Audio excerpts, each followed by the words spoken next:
अधर्म का नाश, सत्य की जय, सियावर रामचंद्र की जय।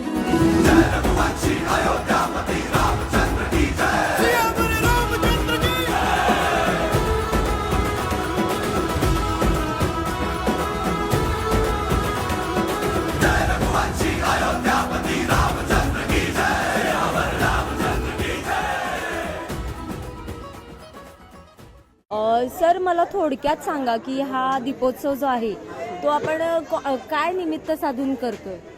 आज त्रिपुरारी पौर्णिमा आहे. त्रिपुरारी पौर्णिमेनिमित्त आपण हा दीपोत्सव साजरा करतोय आणि त्या जवळजवळ एक 3 ते 3,500 पंथांमध्ये दीपोत्सव हा साजरा केला जातोय.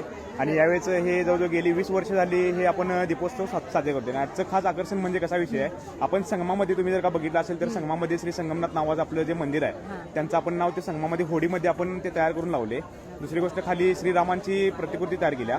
वरती आपल्या आता अयोध्येचं श्रीरामांचं मंदिर तयार व्हायला लागले, त्याची सुद्धा प्रतिकृती वरती आपण केलेली आहे. बऱ्यापैकी गावातलेच सगळे सहकारी मंडळी असतील तुम्हाला ह्याच्यामध्ये? सहकारी मंडळ आता कसा विषय आहे, संगमेश्वर आरती मंडळ म्हणून आमचं आरती मंडळ आहे. त्या संगमेश्वर आरती मंडळाच्या सर्व कार्यकर्ते, सर्व सदस्य आहेत, म्हणजे 100-150 सदस्य आहेत, ते सर्व सदस्य मिळून हे सर्व दीपोत्सव साजरा केला जातो. थँक्यू सो मच दादा, बऱ्यापैकी माहिती मला यातून मिळाली आहे.